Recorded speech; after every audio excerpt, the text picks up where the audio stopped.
Prison gang leader tried to intimidate Mike Tyson, regretted it when the guards told him the truth. The air in the maximum security prison mess hall was a cacophony of clanging trays, guttural shouts, and the low, constant hum of simmering tension. The scent of stale food, disinfectant, and unwashed bodies hung heavy, a perpetual reminder of confinement. Mike Tyson sat alone, at a small, isolated table, his powerful frame a stark contrast to the flimsy plastic chair beneath him. He ate slowly, methodically, his gaze fixed on his plate, seemingly oblivious to the swirling currents of power and intimidation that permeated the room. His bald head gleamed under the harsh fluorescent lights, and a distinctive tattoo around his left eye was a silent declaration of his identity, though few dared to acknowledge it directly. Across the vast, noisy hall, at a table surrounded by his loyal enforcers, sat Kingpin Marcus Thorne. Thorne was a mountain of a man, his arms covered in intricate gang tattoos, his eyes cold and calculating. He ruled the prison yard with an iron fist, his reputation built on fear and ruthless violence. He had heard whispers of the new arrival, the legendary boxer, but he dismissed them with a sneer. In here, he believed reputation from the outside meant nothing. Here, power was earned through intimidation, through dominance, through making others bend to your will. And Thorne saw the quiet, solitary figure as a challenge, an opportunity to solidify his reign. "Look at him," Thorne growled to his lieutenants, his voice a low rumble that carried just enough to be heard over the din. "Sitting there like he's too good for us. Thinks he's still Iron Mike, huh? In here, he's just another fish in my pond." His men chuckled, their eyes darting towards Mike, then back to Thorne, seeking approval. Thorne took a long, deliberate sip from his plastic cup, his gaze never leaving Mike. "I don't like quiet men," he continued, his voice hardening. "Quiet men are either weak or they're planning something, and I don't tolerate either." He pushed his tray away, a signal to his men. "Go tell our new friend that he needs to pay his respects. Tell him Kingpin wants to see him." Two of Thorne's largest enforcers, hulking figures with shaved heads and menacing scowls, rose from the table and began to saunter towards Mike. The noise in the mess hall seemed to diminish, a ripple of apprehension spreading through the other inmates. Everyone knew what it meant when Thorne sent his men. It meant a new pecking order was about to be established, usually with a brutal display of force. Mike, however, continued to eat, his movements unhurried, his focus unwavering. He seemed to exist in his own bubble, impervious to the rising tension. The two enforcers stopped beside Mike's table, casting long shadows over him. "Hey, old man," one of them grunted, his voice thick with menace. "Kingpin wants a word. You need to come pay your respects." Mike slowly, deliberately placed his fork down. He didn't look up, didn't acknowledge their presence directly. He simply wiped his mouth with a napkin, a gesture of quiet finality. The enforcers exchanged a glance, their scowls deepening. "You deaf, old man?" The second one sneered, reaching out to grab Mike's shoulder. "When Kingpin calls, you move." Just as the enforcer's hand was about to make contact, Mike's head tilted slightly. It was a small movement, barely perceptible, but it was enough. The enforcer hesitated, his hand freezing in mid-air. There was something in Mike's stillness, in the sheer, unyielding power radiating from him, that gave him pause. The air grew thick with unspoken threat, the scent of stale food now tinged with the metallic tang of impending violence. Thorne, watching from his table, a cruel smile playing on his lips, gestured impatiently.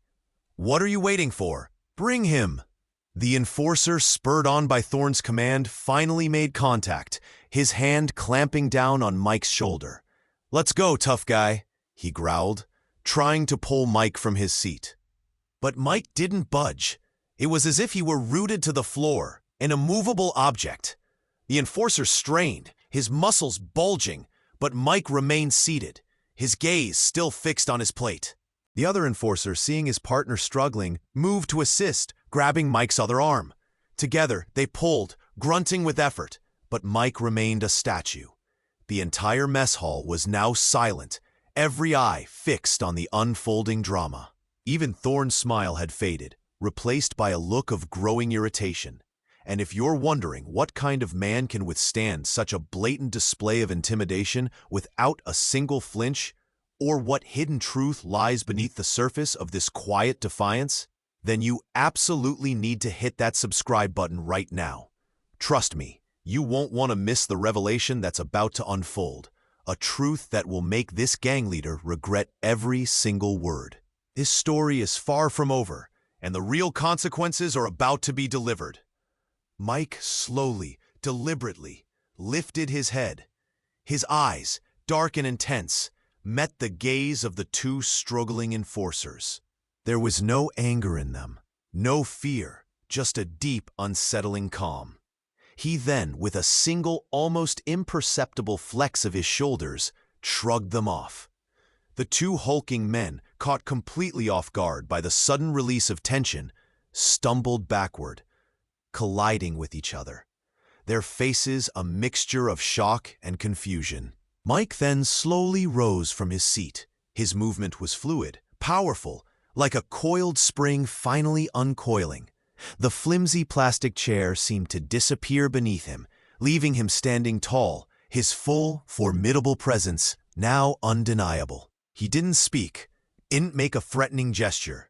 He simply stood there, radiating an aura of controlled power that seemed to suck all the air out of the room. The two enforcers, now thoroughly intimidated, backed away, their earlier bravado completely gone. They looked at each other, then at Thorne, their eyes wide with a dawning, terrifying realization. Thorne, watching from this table, his face now a mask of irritation and disbelief, finally rose. "What is this? A show?" he bellowed, his voice echoing through the silent hall. "You think you can defy me, old man?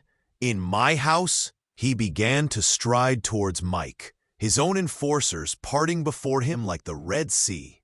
As Thorne approached, a prison guard, a veteran officer named Sergeant Miller, who had been observing the scene from a distance, quickly moved to intercept. Miller was a no-nonsense man, respected by both inmates and staff, and he knew the delicate balance of power within the prison walls. He stepped directly between Thorne and Mike, his hand resting lightly on his sidearm, a clear warning. "Thorne," Miller said, his voice firm and authoritative, "back off, now." Thorne, unused to being challenged, glared at Miller. "This doesn't concern you, guard. This is between me and the new fish." Miller, however, held his ground. He then looked at Thorne, his eyes holding a mixture of warning and a strange, almost pitying expression. "Thorne," he said, his voice dropping slightly, "you really don't want to do this. You have no idea who you're messing with." Thorne scoffed. "I know exactly who I'm messing with. Some washed-up boxer who thinks he's still tough. In here, I'm the toughest." Miller shook his head slowly. "No, Thorne, you don't understand. You see a man, I see a legend. A man who, even now, could break you in half without breaking a sweat." He then leaned in, his voice a low whisper that only Thorne could hear. "You know who that is, Thorne? That's Mike Tyson, the baddest man on the planet. And he's not just a boxer. He's a 50-time knockout champion. He's been in more fights than you've had hot meals, and he's won them all with a ferocity you can't even comprehend." Thorne's face, which had been contorted with anger, slowly drained of all color. His eyes widened in dawning horror. He looked at Mike, then back at Miller, then at his own trembling hands. The name, the reputation, the sheer, undeniable weight of it all hit him like a physical blow. He had heard the whispers, but he had dismissed them as mere legend. Now, standing before him, was the living embodiment of that legend. The man he had tried to intimidate, the man he had called old man and fish, was a force of nature, a primal power that had once dominated the world of combat sports. He had been so consumed by his own petty kingdom that he had failed to recognize the true king. Miller continued, his voice still low, but now laced with a chilling finality. "And you know what else, Thorne? He's in here for defending someone, for protecting the weak. He's not looking for trouble, but if you bring it to him, you'll regret every single second of it. Because even in here, even with all your men, you're just a fly to him." Thorne's bravado completely evaporated, replaced by a profound, gut-wrenching fear. He looked at Mike, who still stood silently, his gaze unwavering, his presence radiating an almost terrifying calm. He saw not a washed-up boxer, but a coiled viper, capable of unleashing unimaginable destruction. Thorne slowly, almost imperceptibly, took a step back. Then another. His enforcers, seeing their leader's sudden capitulation, also began to back away, their faces pale with fear. Thorne, his voice barely a whisper, finally managed to speak. "My apologies, Mr. Tyson," he stammered, his eyes fixed on the floor. I didn't know. I made a mistake." Mike simply looked at him, his expression unreadable. He didn't speak, didn't acknowledge the apology directly. He simply held Thorne's gaze for a long, agonizing moment, allowing the full weight of his mistake to sink in. Then Mike slowly, deliberately turned and walked back to his table.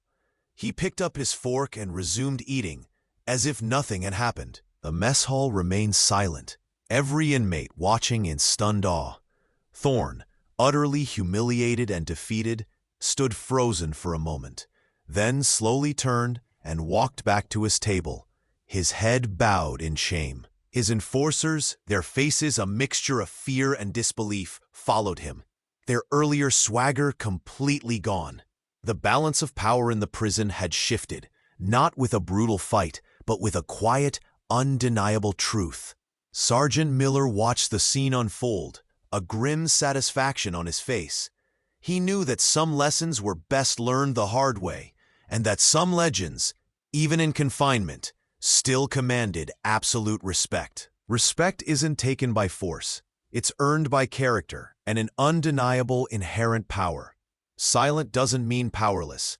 Sometimes the quietest person carries the greatest power, and the most profound lessons are taught not with words, but with the chilling truth of who you really are.